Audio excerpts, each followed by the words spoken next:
पूरा मूड खराब हो गया सुबह सुबह। मम्मी ये कैसा आलू पराठा बनाया है तुमने।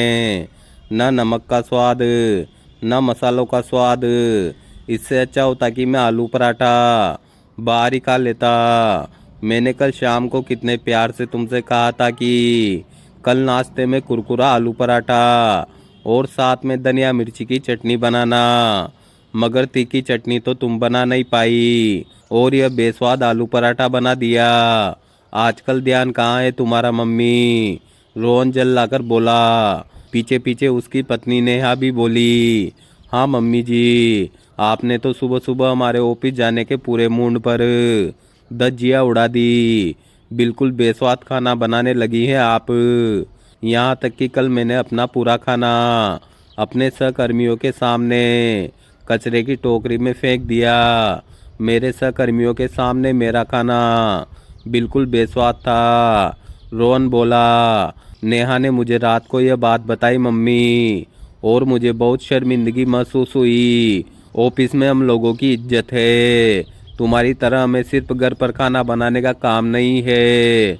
हम दोनों कमाते हैं तो कम से कम आप हम लोगों के लिए अच्छा खाना तो बना ही सकती है। नेहा एक काम करते हैं, आज बाहर ही नाश्ता कर लेंगे, बोलकर दोनों ऑफिस के लिए निकल गए। रोहन और नेहा ने आधा अधूरा नाश्ता किया और आज ऑफिस के लिए थोड़ा जल्दी वे दोनों निकल गए। कमला देवी उदास होकर सारे बर्तन उठाने लगी और फिर से रसोई के काम में जुट गई। ठंड का मौसम था। कमला देवी को भारी ठंड में सुबह सुबह उठकर नाश्ता टिफिन सब कुछ बनाना होता था। उम्र अधिक होने के कारण कभी कभी सुबह उठने का मन भी नहीं करता था। फिर भी वे सुबह जल्दी उठ जाती थी और बेटे बहू के ऑफिस जाने से पहले नाश्ता खाना सब कुछ तैयार रखती थी। कमला देवी के दोनों बेटे बहू कभी डाइटिंग पर होते तो कभी उन्हें ज़्यादा मिर्च मसाले वाला खाना चाहिए होता, जो कि कमला देवी की समझ से परे था। जब कमला देवी बढ़िया मसालेदार खाना बनाती तो बोलते, मम्मी खाने में नमक मिर्ची कम डाला करो, यह हमारी सेहत के लिए अच्छा नहीं है। और जब कमला देवी कम नमक मिर्च वाला खाना बनाती तो दोनों बेटे बहू को उनका बनाया खाना बेस्वाद लगता।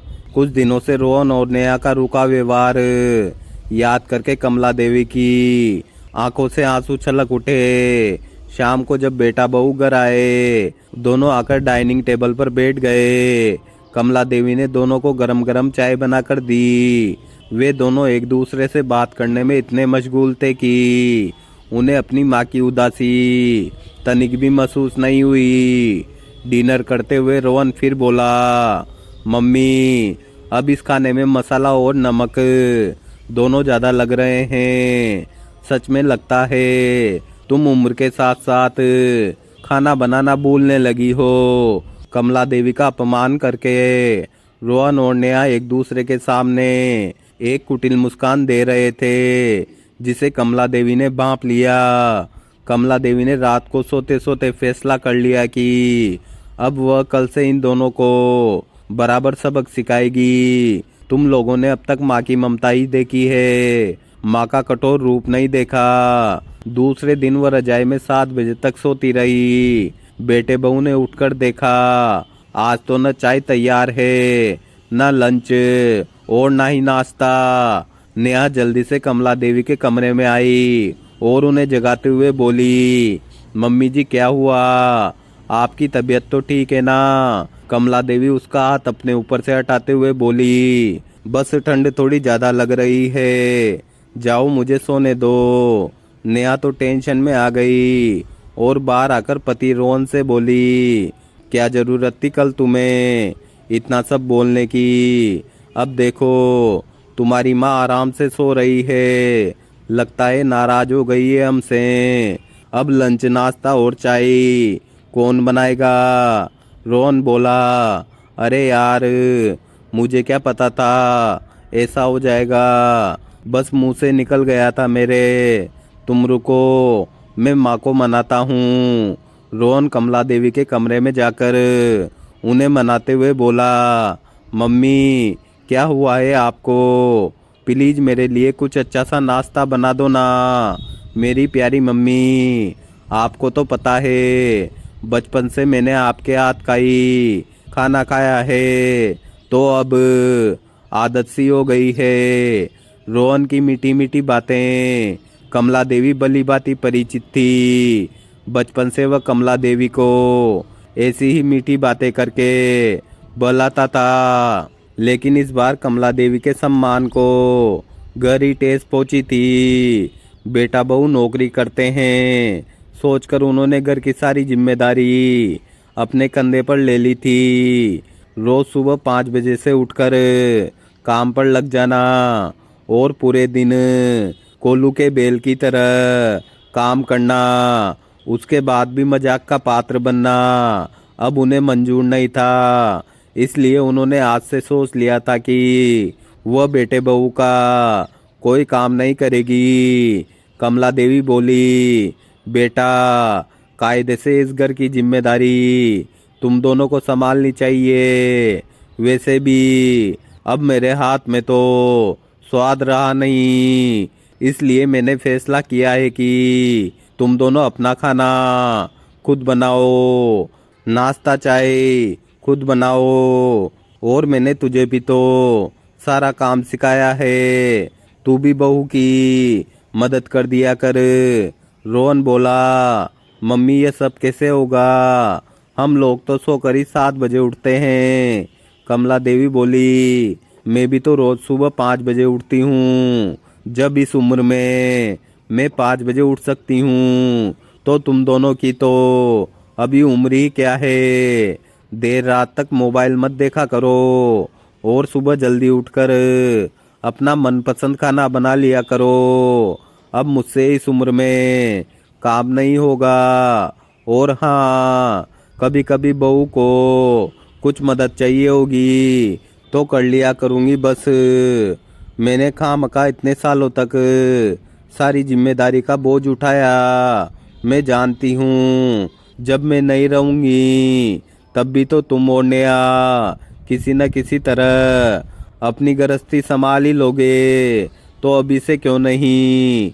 रोहन ने अपनी माँ को बहुत मनाने की कोशिश की, मगर कमला देवी इस बार अपने फैसले से टस से मस नहीं हुई। रोहन माँ के कमरे से बाहर आया तो देखा उसकी पत्नी नेहा ने चाय और बिस्किट रखे हुए थे और वो ऑफिस के लिए तैयार हो रही थी। पड़े पड़े चाय ठंडी हो चुकी थी। आज चाय के साथ बिस्किट खाने में बिल्कुल मज़ा नहीं आ रहा था, क्योंकि रोहन और नेहा को रोज कमला देवी के हाथों से बने गरम नाश्ते की आदत थी। बेटे बहू के ऑफिस चले जाने के बाद कमला देवी उठी और अपने लिए गरम पोहे बनाए और चाय के साथ उनका आनंद लेने लगी। रोहन और नेहा ने आज बाहर से ही लंच किया, मगर ज़्यादा मिर्च मसाले वाला खाना खाकर उनका पेट इतना भारी हो गया कि ऑफिस में काम करने का मन नहीं कर रहा था। और ऊपर से यह टेंशन अलग थी कि आज घर जाकर न शाम की चाय मिलेगी और न डिनर। कमला देवी ने दोपहर में अपने लिए दाल चावल रोटी सब्जी सब खाना बनाया और खाना खाने लगी। खाना खाते वक्त उनका मन थोड़ा भारी हुआ।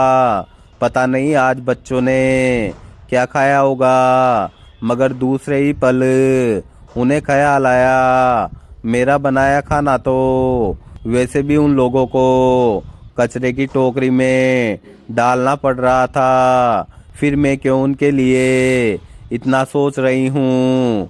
आज उन्होंने घर में कुछ ज़्यादा काम नहीं किया और वे अपने सहेलियों के घर चली गई। शाम को जब रोहन और नेहा थके हारे घर आए तब भी कमला देवी घर में नहीं थी, वह टहलने गई हुई थी। दोनों ने अपने लिए चाय बनाई और फिर दोनों रात के खाने की तैयारी में जुट गए। नेहा को किचन में पड़ी चीज़ों का कुछ भी आइडिया नहीं था कि कहाँ क्या रखा है। उसने और रोहन ने जैसे तैसे मिलकर खाना बनाया। कमला देवी ने आकर देखा दोनों बेटे बहू खाना बनाने की जद्दोजहद में लगे हुए थे। खाना खाते वक्त उन्होंने कमला देवी को आवाज़ दी तो वे अपने कमरे से हाथ में किताब लिए बाहर आई और बोली, लाइब्रेरी से आज ही नई किताब लाई हूँ। अब रोज़ नई किताबें पढ़ूंगी। मुझे पहले से किताबें पढ़ने का शौक़ था, मगर तुम लोगों की वजह से सारे शौक मार दिए थे। रोहन और नेहा बुझे मन से एक दूसरे का मुंह ताकते रह गए। खाना चखते ही कमला देवी बोली, कितना बेस्वाद खाना बनाया है तुम दोनों ने। फिर भी कोई नहीं, मैं खा लूँगी, क्योंकि मैं जानती हूँ खाना बहुत मेहनत से बनता है। कचरे की टोकरी में खाना डालकर इसे वेस्ट नहीं करूँगी। कर्मों का चक्र तो चलता ही रहता है। कल तक माँ के हाथ का खाना दोनों बेटे बहू को कचरे की टोकरी में फेंकना पड़ता था। आज खुद उनके हाथ का खाना भी कचरे की टोकरी के लायक ही था। रोहन और नेहा ने भी जैसे तैसे खाना निगला, क्योंकि खाना वाकई में बिल्कुल अच्छा नहीं बना था। वे लोग अब कर भी क्या सकते थे। उनकी माँ ने कदम जो पीछे खींच लिए थे, अब बस अफसोस के अलावा उनके हाथ में कुछ नहीं था। दोस्तों, वक्त रहते सामने वाले के प्रयासों की कीमत समझ लीजिए, क्योंकि जब सामने वाले ने प्रयास करना बंद कर दिया, तब आपके हाथ अफसोस के अलावा कुछ नहीं बचेगा।